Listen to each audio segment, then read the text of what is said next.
ಬಾಬಾ ಒಂದು ನಿಮಿಷ ನಾನು ಮಾತು ಕೇಳು, ಆಮೇಲೆ ಮಾತಾಡು. ಹೇ, ನಮ್ಮ ಮನೆಗೆ ಬರ್ಬೇಡ ಅಂತ ಹೇಳ್ದೆ ತಾನೆ, ಮತ್ತೆ ಯಾಕೋ ಬಂದೆ? ಹಾ, ಯಾಕೋ ಬಂದೆ? ಡಾಕ್ಟ್ರೆ, ಇಷ್ಟಕ್ಕಲ್ಲ ಇವನೇ ಕಾರಣ.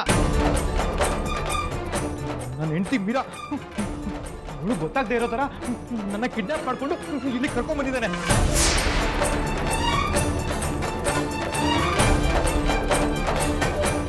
ಏನ್ ಹೇಳ್ತಿದ್ದೀರಾ ನೀವು?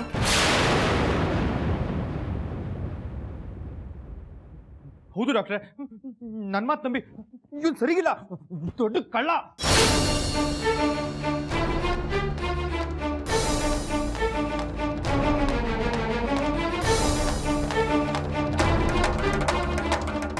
ಡಾಕ್ಟರ್, ಇಲ್ಲ ಡಾಕ್ಟರ್, ಅವ್ರಿಗೆ ಏನು ವಿಷಯ ಅಂತ ಗೊತ್ತಿಲ್ಲ, ಅದಕ್ಕೆ ಈಗ ಮಾತಾಡ್ತಾ ಇದ್ದಾರೆ.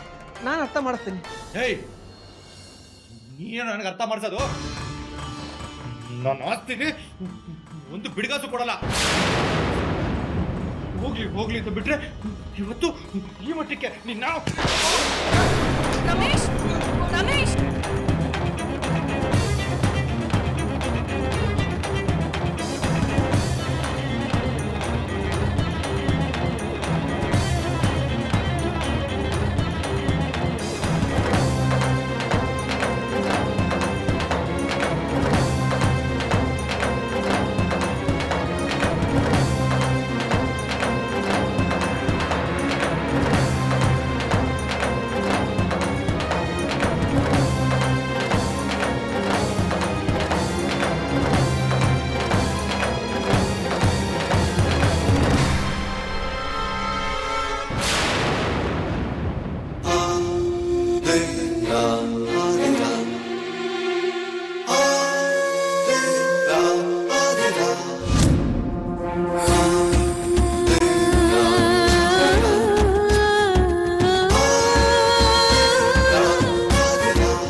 ಕೊನೆಗೂ ರಾಘವ ಸಿಕ್ತಿದ್ದಾನಲ್ಲ, ಅಷ್ಟು ಸಾಕಮ್ಮ. ಇಲ್ಲ ಅಣ್ಣ, ಅವನಿನ್ನೂ ನಮ್ಮ ಕೈಗೆ ಸಿಗೋವರೆಗೂ ನನಗೆ ಸಮಾಧಾನ ಇಲ್ಲ. ಅವನು ನಮ್ಮ ಕೈಗೆ ಸಿಕ್ಕಿ ನರ್ಕ ಅನುಭವಿಸ್ಬೇಕು, ಆಗಲೇ ನನಗೆ ಸಮಾಧಾನ. ನಾವಿವತ್ತು ಮಾಡೋ ಕೆಲಸನ ಅವತ್ತು ಮಾಡಿದಿದ್ರೆ ರಾಘವ ಅವತ್ತೇ ಸಿಕ್ಕಿರ್ತಿದ್ದ, ನಮ್ಗಿಷ್ಟು ಟೆನ್ಷನ್ಸ್ ಇರ್ತಿರ್ಲಿಲ್ಲ. ಅಣ್ಣ, ನಾವು ತಾಳ್ಮೆಯಿಂದ ಹೆಜ್ಜೆ ಇಟ್ಟಿದ್ದಕ್ಕೆ ಇವತ್ತು ನಮಗೆ ಆಗ್ತಿರೋ ಲಾಭದ ಬಗ್ಗೆ ಯೋಚನೆ ಮಾಡು. ಒಂದೇ ಕಲ್ಗೆ ಅದಿತಿ ಅನಾಥೆ ಅನ್ನೋ ವಿಷಯ ಹೊಡೆದ್ವಿ. ಇವತ್ತವಳನ್ನ ಮನೆಯಿಂದ ಆಚೆ ಹಾಕಿದ್ವಿ. ಈಗ ರಾಘವ್ ನಮ್ಮ ಕೈಗೆ ಸಿಗ್ತಾ ಇದ್ದಾನೆ. ಒಟ್ನಲ್ಲಿ ಎಲ್ಲ ನಾನು ಅಂದ್ಕೊಂಡ ಹಾಗೆ ಆಗ್ತಾ ಇದೆ. ಆಗ್ಬೇಕಮ್ಮ, ಎಲ್ಲ ನೀನು ಅಂದ್ಕೊಂಡಾಗ ಆಗ್ಲೇಬೇಕು. ರಾಘವನ್ನ ತಂದು ಕತ್ಲೆ ಕೋಣೆಲ್ ಕೂಡಾಕಿ ನರಕ ಏನು ಅನ್ನೋದನ್ನ ತೋರಿಸ್ಬೇಕು.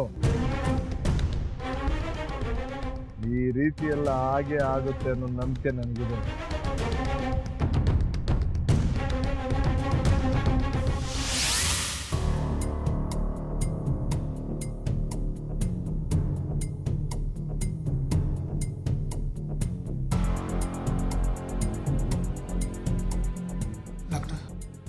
ನಮ್ಮ ಬಾವನ್ಗೇನು ತೊಂದರೆ ಇಲ್ಲ ತಾನೆ? ಮೊದಲು ನಾನು ಕೇಳೋ ಪ್ರಶ್ನೆಗೆ ಉತ್ತರ ಕೊಡಿ. ಅದೇನು ಕೇಳಿ ಡಾಕ್ಟರ್. ಮೀರಾ ಯಾರು?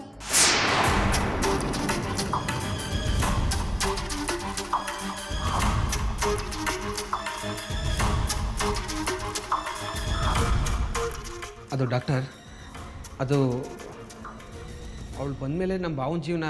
ಮತ್ತೆ ಕತೆ ಹೇಳಬೇಡಿ. ಅವ್ರು ಯಾರು ಅನ್ನೋದನ್ನ ನಿಜ ಹೇಳಿ. ಡಾಕ್ಟರ್, ನಾನು ಹೇಳಿಕೊಟ್ಟಿರೋದು ಸತ್ಯ, ನನ್ನ ಮಾತು ನಂಬಿ. ನೀವು ಸುಳ್ಳು ಮೇಲೆ ಸುಳ್ಳು ಹೇಳ್ತಿದ್ದೀರಾ. ಹೇಗ್ರಿ ನಿಮ್ಮನ್ನ ನಂಬೋದು? ಮೀರಾ ಅಂದ್ರೆ ಅವ್ರ ಹೆಂಡ್ತಿನ? ಡಾಕ್ಟರ್, ಅವಳು ಬಂದು. ಮತ್ತೆ ಸುಳ್ಳು ಹೇಳ್ಬೇಡಿ. ಮೀರಾ ಅವ್ರ ಹೆಂಡ್ತಿನ ಅಲ್ವಾ? ಹೌದು ಡಾಕ್ಟರ್.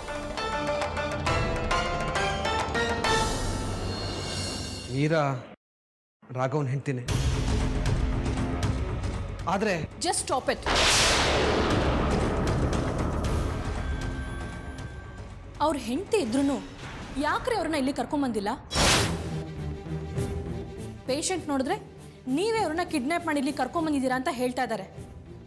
ಯಾವ ಉದ್ದೇಶ ಇಟ್ಕೊಂಡು ಇಲ್ಲಿ ಕರ್ಕೊಂಬಂದಿದ್ದೀರಾ?